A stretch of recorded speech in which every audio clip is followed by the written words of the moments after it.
Yeah. Let me just check the audio levels. Make sure both mics are working. Yep. All right, great. What's up?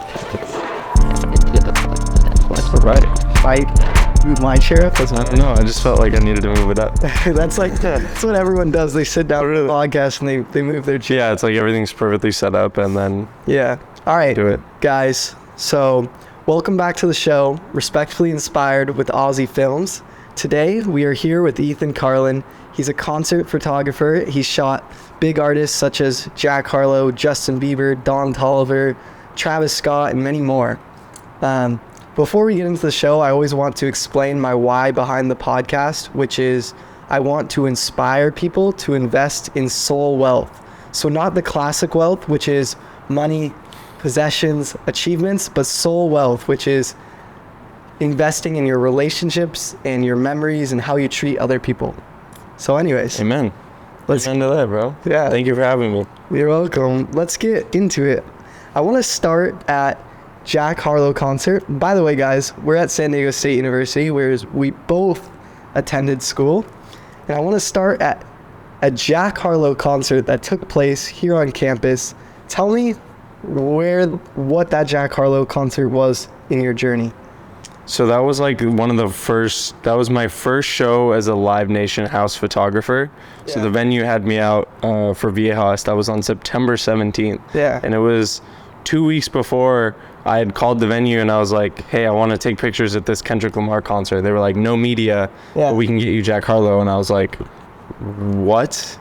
So I had spent the summer before that, like, I keep backtracking and it'll come back. Yeah. So I'd spent the summer like updating my portfolio. I had some other shots from outside lands and just like basically had done 2 concerts before that. Yeah. And then I went to Laos and I met the right people at the venue and they were like, hey, we'll give you, do you want to do Jack Harlow?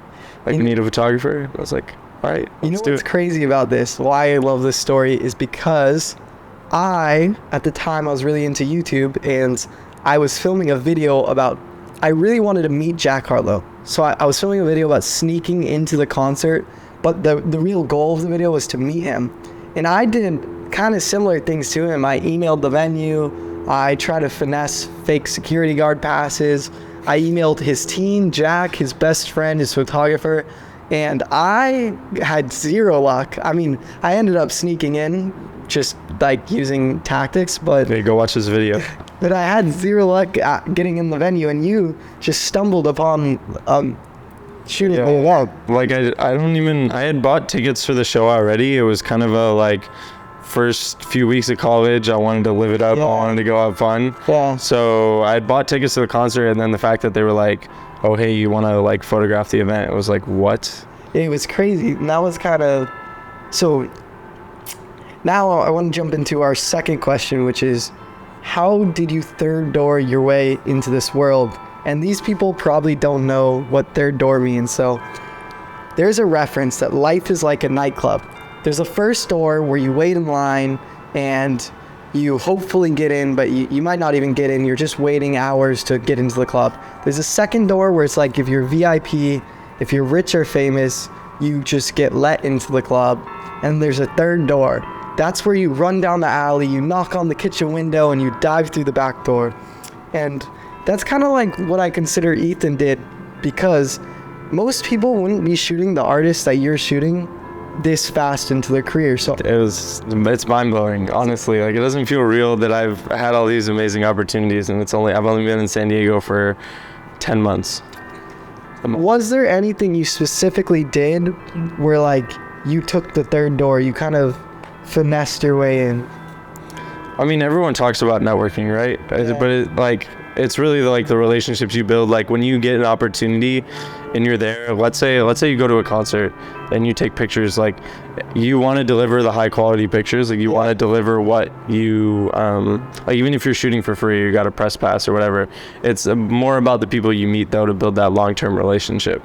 And I'm like, at this point in my career, I'm still finding the balance between like building relationships and building my like career, like my business. And it's definitely like, it's hard to find that middle ground. but I will say that it's like you have to go out there and almost create the opportunities for yourself. And that third door, like, yeah, you can run down the alley and knock as much as you want, but you can also like build your own door and make your own opportunities, see who you know, and pull it all together to create something cool. So now take us from the Jack Harlow concert. How did you end up shooting Rolling Loud? So it all started with the Daily Aztec. I have to give a huge shout out to the Daily Aztec right now.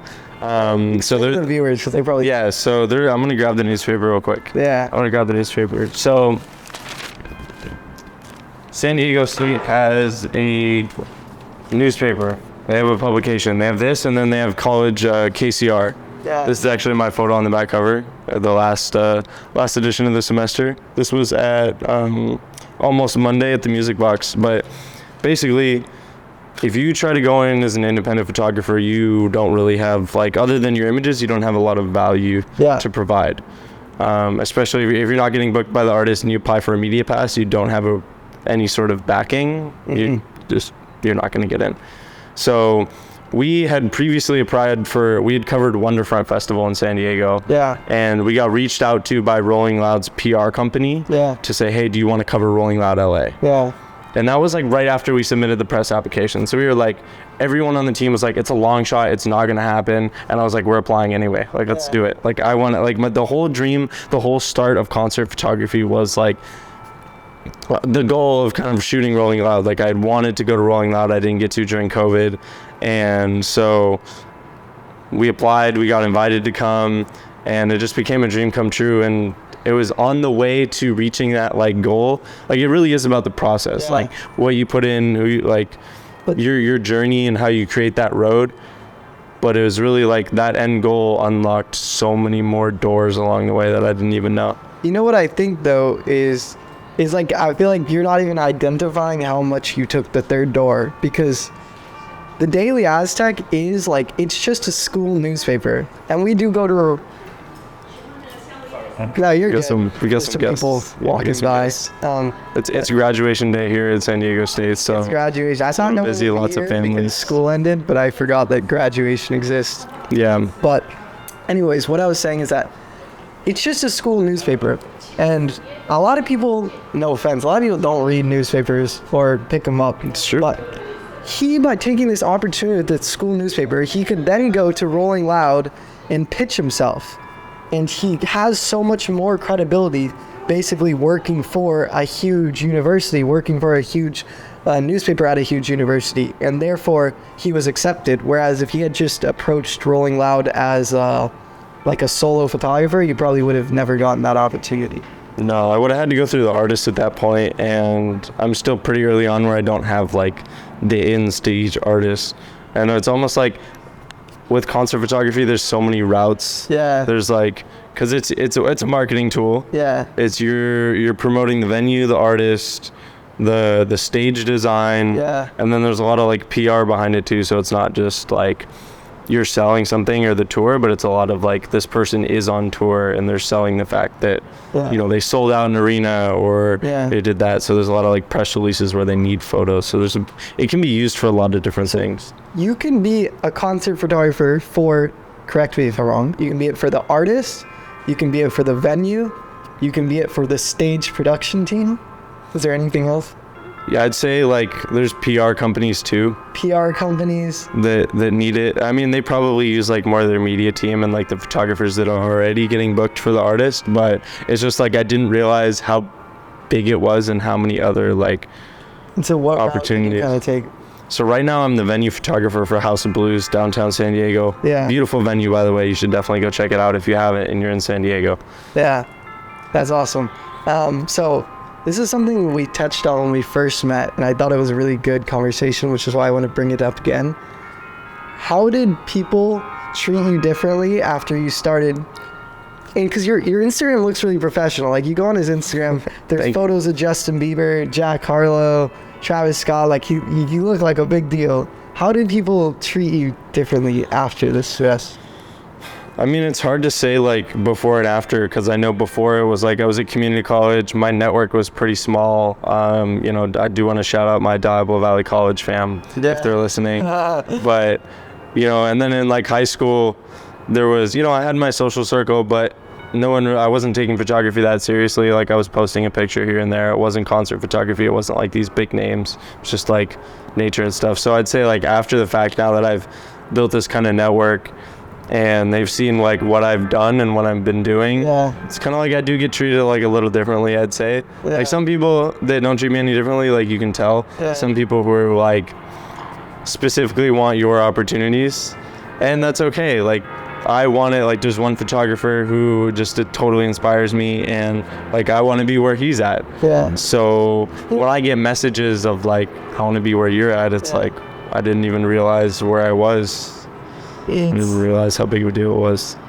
It's interesting because when you start doing big things, people notice, and it's like, if I'm gonna reach out to someone I don't know, even for him, I didn't know him a few months ago, or like a month ago, really, honestly, and I reached out to him because he was doing cool things, and I feel like that's fine. It's like networking, it's like exciting.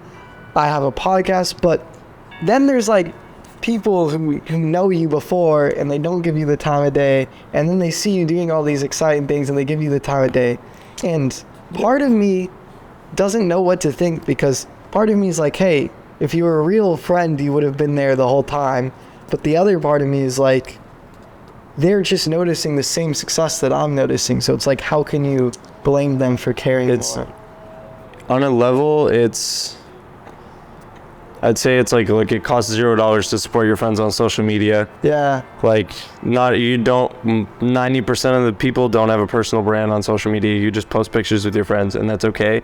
But then if you have friends who are started a business, doing something cool that you want to share, literally just drop some emojis on their page. Like it doesn't need to be this most like heartfelt like comment every single time. Like if you think it's cool, like genuinely express how you feel, and if you don't think it's cool, then you know, it's whatever. It's still your friend. You can still support them on social media. I think that's such a bro, you bring up such a good point. Like when you like put yourself out in the world, whether for you it might be like your photos, or for me it might be my podcast or my YouTube videos, like the best feeling is when like a friend reposts it, and it's like, bro, they're probably not gonna bring you in serious views or serious clicks, but it's just like knowing that someone like will go public with their relationship with you and acknowledge that they care about you. I feel like it just makes like that little thing can make someone feel so important, or feel so like I mean, it definitely makes a big difference when people do it for me, so I try to do it for all my friends.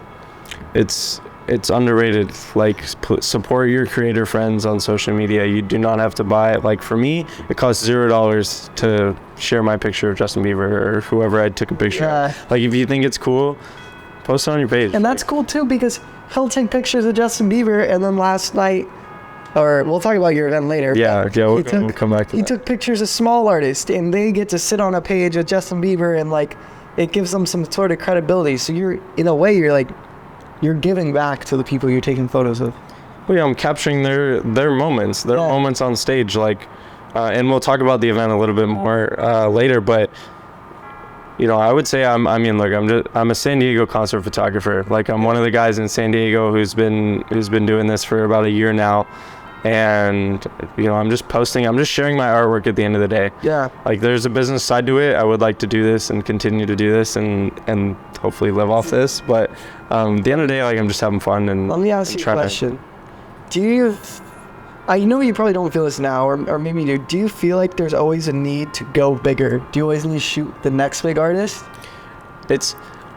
I wouldn't say it's like, oh, I want to shoot the next big artist, because Rolling Loud was... Rolling Loud was like, I just was in the mosh pit for all of them. And I just photographed like Don Toliver, Justin Bieber, like Travis Scott. Like when they all came out, and that was insane. And Lil Uzi were like some of my favorite photos ever. And getting to see them and capture them, that's one thing. I just say, like, in my career in general, it always feels like the job's not finished. Like I hosted this event that we will talk about it. And the next morning I woke up and I was like, it does not feel like the job's finished. Like I didn't feel some sort of like I felt like it went well, but it wasn't like, you know, the job is finished. I have a friend who's a professional magician, and he had a show the same night as your show, and what he posted on social media afterwards was that, like, when you do exciting things and you throw your own event, I'm curious if you get this. He said that he gets like sort of like a sorrow after, because it's like before your event you have something to work toward. It's like you're working towards something, you're dreaming of what it's going to be in your head, and then you do it, and maybe it lives up to your expectations or it doesn't, and that's not the point. But he says like afterwards, then you're like, you kind of just wish you were still working on it. Do you feel that? Something like that? I think I felt a little bit of it. I didn't know what to call it, but like right when I got home from the event that I organized, it was like just like anticlimax. Like I put on the red LEDs and turned on some music and was like, all right, I'm done for the day. Like, you know, it was a little bit, I wouldn't say I was like jumping up and down, like super happy. It was more of, I'd say that sorrow of like, you know, like the event's over. Like it just went by. It just like a blink and it happened. Yeah. That's kind of like the concept of this podcast with the soul wealth, is that so many people in the creative field and the entrepreneurship field, they always want more. And like, I'm about to give you this advice and I'm sitting here and I want more, bro. I want to film the coolest people and do the coolest things. But it's like, I think the more you can get satisfied with just knowing that where you're at is enough. It's almost an empowering feeling to accomplish more than knowing like, dude, I've done so much and I'm happy right here, but I still like it. That inspires me to like keep doing what I love. No, absolutely. I mean, there's a level of patience to it, right? Like I was not, when I came to San Diego State, none of this was like on the table. It was literally like, I saw the opportunity and one thing led to another, led to another. You know, joined the newspaper, started building with them, joined Live Nation, started building with them. And it's just like none of this was planned or expected. Yeah. So whatever comes next is going to be really, really exciting, and I'm really happy for it. So and I'm grateful for where I'm at. I'm grateful. Yeah. I don't want to seem like I'm ungrateful for all the opportunities I've been presented with, and that it's just been like a life-changing year. Yeah. But at the same time, like there's part of me that doesn't feel like that. Like the job isn't finished. Like I'm genuinely not where I want to be. Like right now, I'm happy with where I'm at. Well, so let me ask you, do you think there is ever a finish line? I don't know. I'd say there's like a timeline. Like I would say there's no like I need to do this by this date, but it's more of a, you know, I mean, we got to support ourselves. Yeah, like we need to be able to live, and like once we can live comfortably, like I don't need a lot of materialistic things, but I want to be able to, you know, support myself and the people that I love and that are in my network. So let me rephrase it. Is a finish line, does it look more like I want to shoot these artists and do these shows, or is it more like I want to make a living out of what I do? I'd say it's more, now it's gotten to the point where it's I want to make a living out of what I do.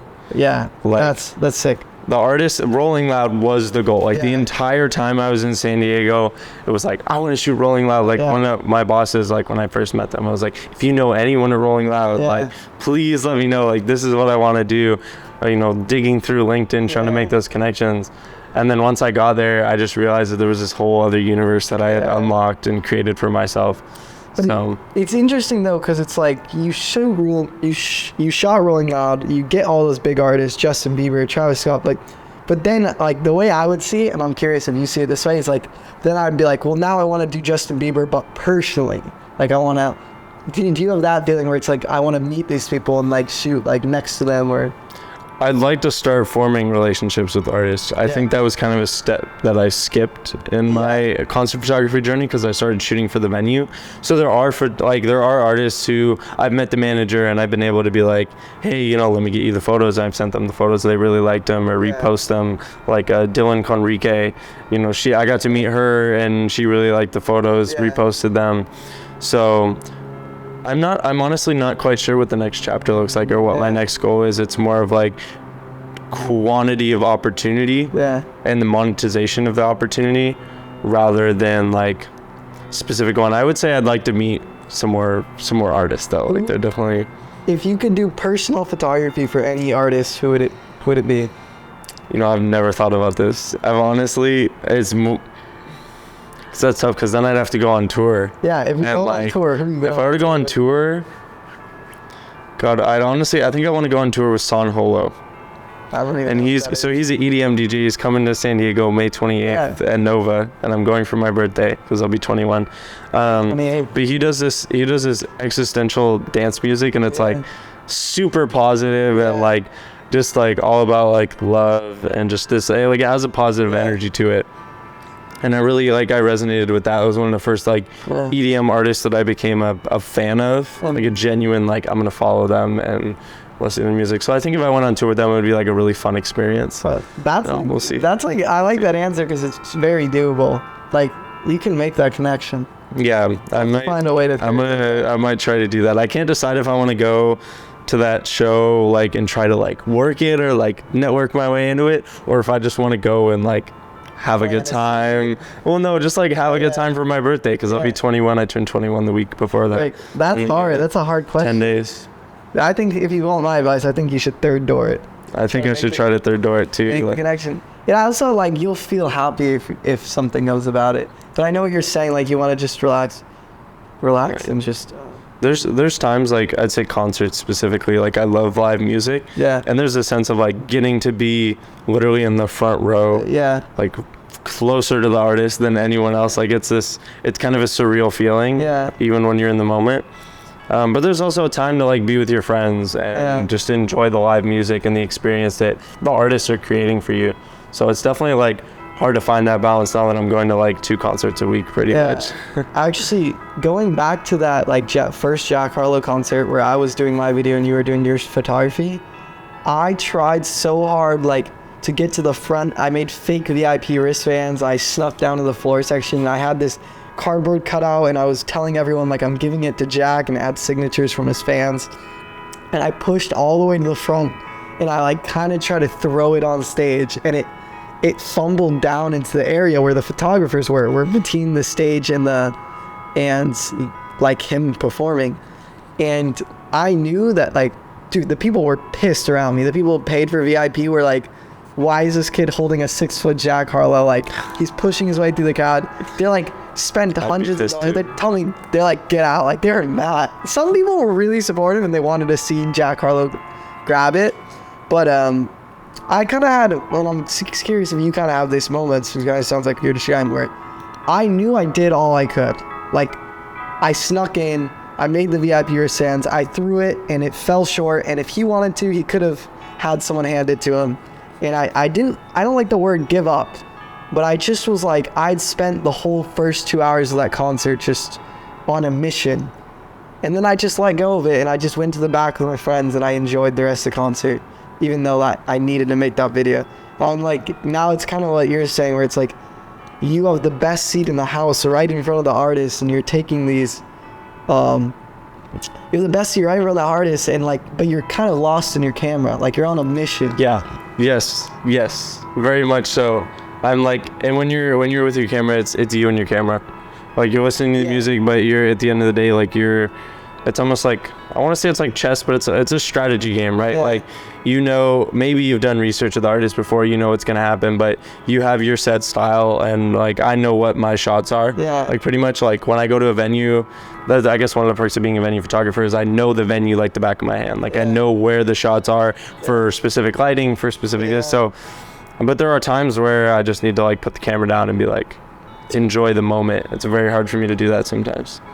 Do you feel like there's an obligation to be taking photos the entire time? Like either to like the venue, like do you feel like you owe them to have your camera going the time? Or do you feel like that to yourself too because it's just like your job? Or I'd say a little bit of both because okay, one of the misconceptions about concert photography is that we get to shoot the entire show.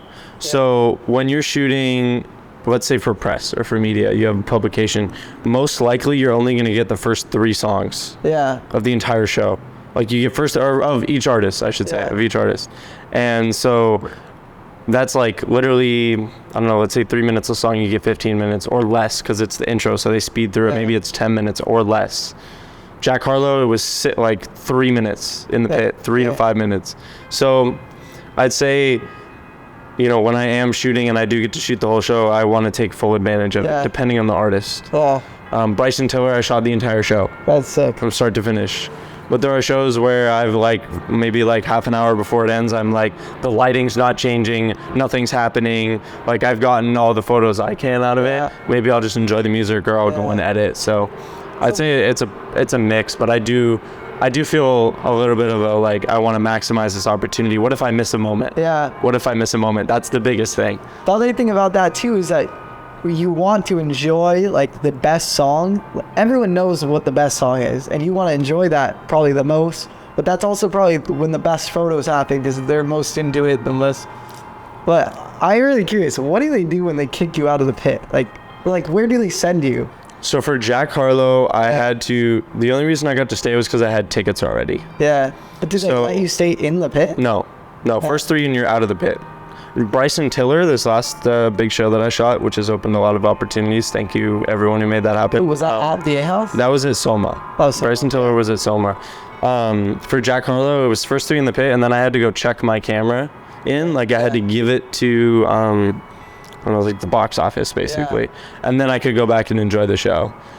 Sometimes they will send me out of the pit into the crowd. Yeah. And that just so happens to happen when it's a sold out show, and then I can barely move and they like try to send me to the back or like different part of the venue, or they make you leave. So it's basically you either get to go into the crowd with your camera, go into the crowd without your camera, or you get kicked out if you don't have a ticket.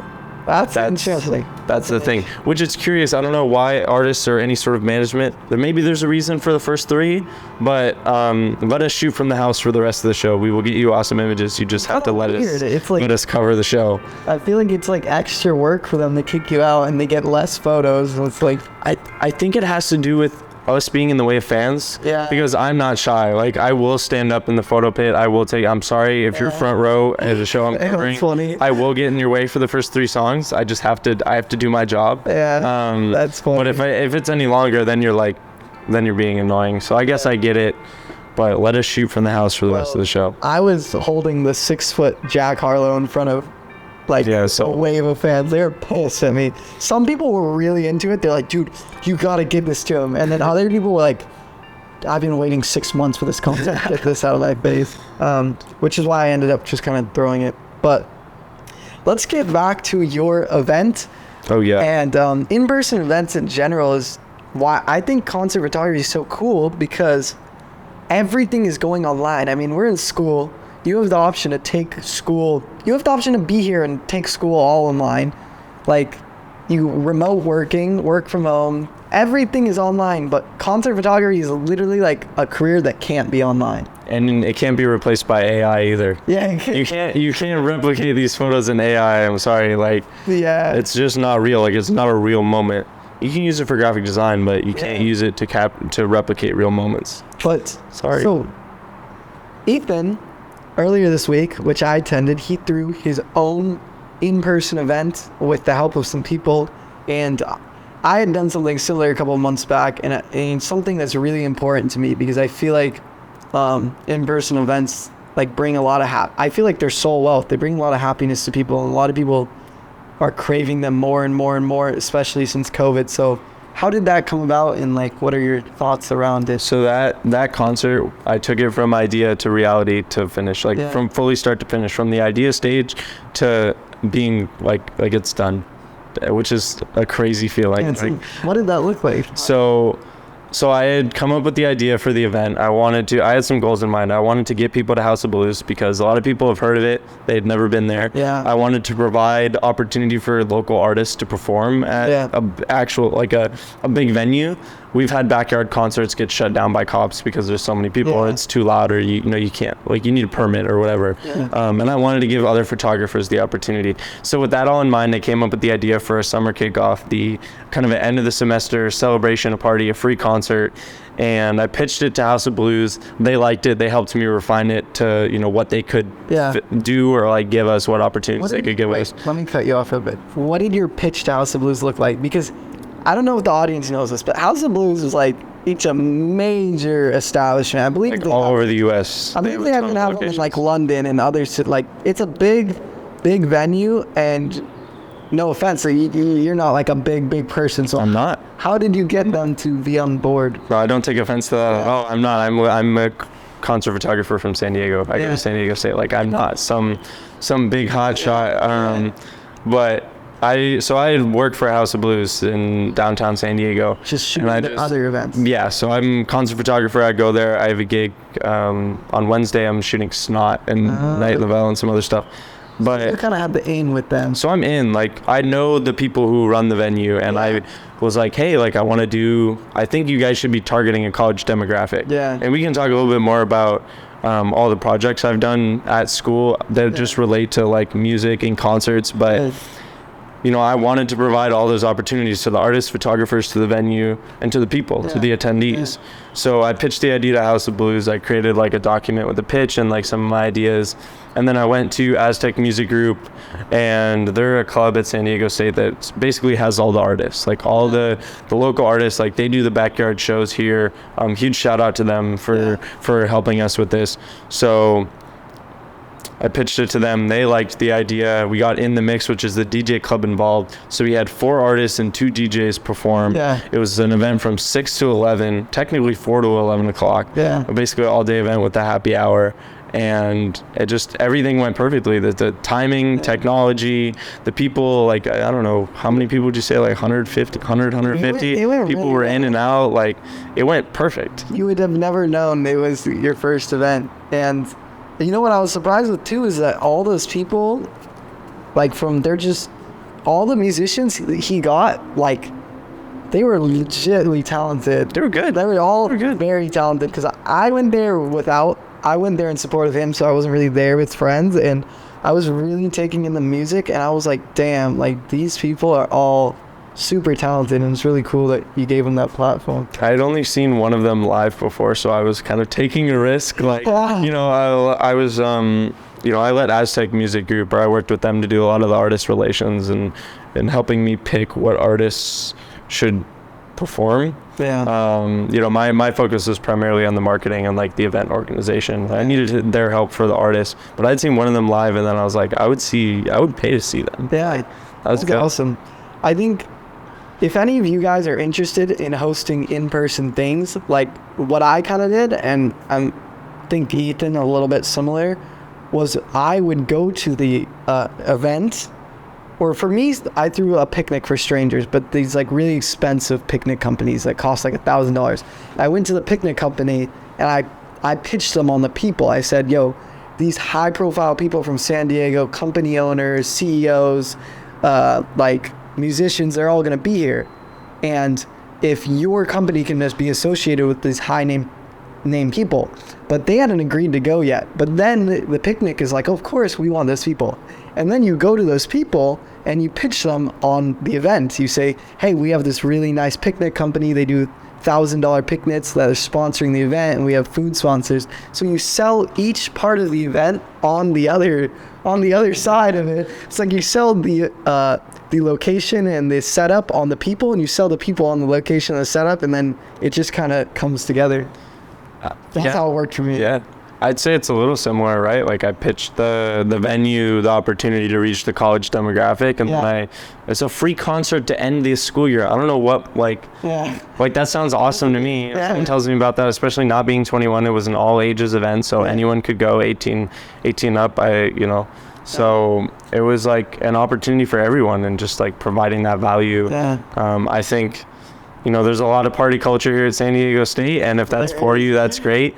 I feel much safer at a concert or like an official venue versus someone's house. I know where the drinks are being made. I know where the food's coming from. That's so interesting. And, you know, I just think that there are other people who feel that way as well. And that's not a bash on, you know, if you like to go to parties here, that's great. Like, there's a time and place for it. But I also think free concerts are pretty cool too. I also think that like at San Diego State, we have a huge Greek life culture and stuff, and the truth is, like, not everyone's in it, and a lot of people feel like lost of where to have their social life outside of it. They're like, hey, I want to go to parties, but it seems like this is the only way to parties. And you're kind of offering all those people, which is a huge percentage.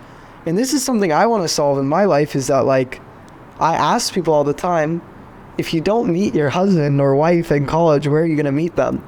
And no one says like, oh, I want to meet them in a club or I want to meet them at a bar. So it's like kind of outside of college, there's not really places to meet others our age. So that's why I think we need more events. Like we need more concerts, guys. We need more people to fall in love with concerts. I'm okay with that, honestly. Do you think you are gonna fall in love with a concert? I hope I do. That would be, I hope I do. I hope I bring someone to a concert as like a date, and then that's like, or like just connect on music. You're taking a photo and like your SD card falls down, and then some girl picks it up, and you guys lock eyes. I've gotten asked for my number at shows before, Really? like as a photographer. There was one recently, the other night actually. Someone in the crowd or from Someone in the crowd, they came up to me and were like, hey, can I get your number? Like, I think you're I was like, whoa, like, you know, here and no, I'm trying to be a professional. Like, I don't do that at shows. Like, you will not catch me doing that, especially if I'm working. Yeah. Like, they have to really come to me. And usually I'll just give my Instagram, like, because that's my photography page. But, you know, if it's love at first concert, then, you know, it is what it is. So if you're a fan and you see him taking photos, he will give you his Instagram. I will give you my Instagram. I might not give you my number. Well, that's All right. classified. Let's move on to surreal moments. We already covered this a little bit, but I want to ask you, what was this last year has been crazy for you? You threw your own event. You photographed Rolling Loud. What was the most surreal moment of your life? And maybe it's not a concert moment, but maybe it is. I don't know. I'd say surreal. I mean, interviewing Tusi was really cool. He's big. He's going on tour. Tusi, please let me come shoot your LA show. Like, I want to cover your show. I don't know. I'm trying to think. I just say this whole year, like, I looked back at my calendar. Like, I was talking to my friend, like, oh yeah, like, it's crazy to think the semester's almost over. And I opened my calendar and I scrolled back to January and I just saw like everything that I did. And I thought about the different phases that I went through in my life and like what happened just this entire year with like personal growth, the friends I've made, the friends I've lost, like everything. It's just all come together. This entire year has just been surreal. Like, I blinked and it all just happened. Bro, it goes by so fast. You know, it wasn't without a lot of hard work and dedication, but it definitely, like, the whole thing feels surreal. It's like... What about, I wanted to ask you specifically about being in the mosh pit of Rolling Loud, because you're taking photos. I don't know if any of you guys have been to Rolling Loud, but, like, the mosh pits are no joke. Like, it's, like... insane. Sometimes you gotta be like if you don't want to get trampled, you gotta literally like stand your ground. So I have no idea how you're in there taking photos. Yeah, with all of my expensive camera equipment. I had a backpack on, and I have a fanny people pack. People will steal it too. Yeah, that was the other thing. So thankfully, Rolling Loud and the PR company allowed us to get a media pass, and that gave us access to the VIP area. Yeah. So it was still a mosh pit. But it was definitely not to the level of GA. Like GA, some people were literally like sardines. Like, you know, you can't take your phone out of your pocket. You know, people will steal your phone out of your pocket. Thankfully, VIP, you know, I was actually wearing these pants. They have zipper pockets, so I came prepared. Yeah. But I had my backpack on, and I had this little fanny pack. So I had about, you know, maybe 12 inches in front of me, and then another 12 behind me of like just padding. And people were not happy with me wearing my backpack. I had my huge camera just kind of like sitting almost like holstered, you know, just holding it like this. And then when I saw the moment, I would pull it up and lift it above the crowd. Yeah. There were times where it wasn't a mosh pit. It was like earlier in the day and I was able to get shots. Main stage was packed, but the second stage, like I had room to move. Yeah. So it was really like more protecting myself. I will say during Travis Scott though, that was the one where I was like, I'm out. Like 4 songs deep. He came on late, and then I was like, I think it was about 4 songs in, and I was like, I couldn't anymore. Like it was getting tight. It was getting tight. So I just like hopped the barricade and then left and got some like wide angle shots. Yeah. Which I wanted to do anyway. So I was like, it worked out. But it was still like, I'm just picturing you like mosh pit, just freaking like going up and down, catching the photos. It's crazy. Yeah, so I'm staying still and everyone around me is moving. Yeah. And before Travis came on, I was like, look, I know you guys want to rage. Like, and I don't blame you. Like, you paid for VIP. Yeah. Like, you're here. Like, turn up. But please just keep in mind that I have, like, thousands of dollars in my hand worth of camera equipment. Like, please do not hurt me. I'm surprised you made it out there. I feel like some people would just break it. They just would not care, but Thankfully, the people in VIP were like nice, and they're a little bit more civilized. Yeah.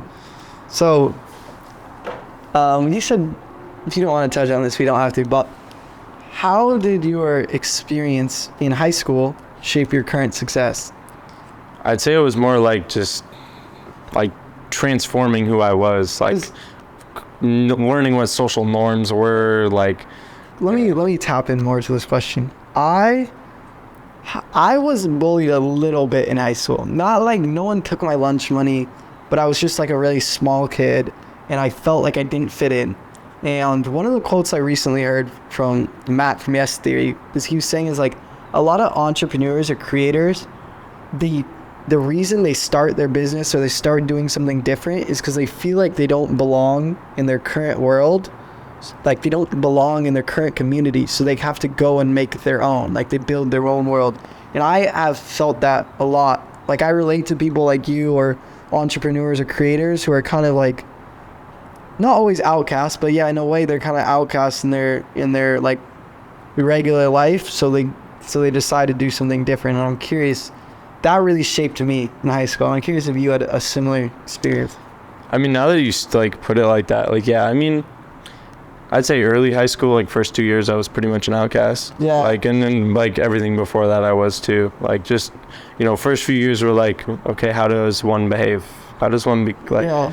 what are social norms? Like, you're raised in a little bit of a bubble, and you're exposed to certain things versus others, and then that shapes like what you think is okay, or what media you consume makes you think like some things are okay versus not. Yeah. So I'd say that overall, like high school was like, it transformed me and helped me become like realize who's real and who's not.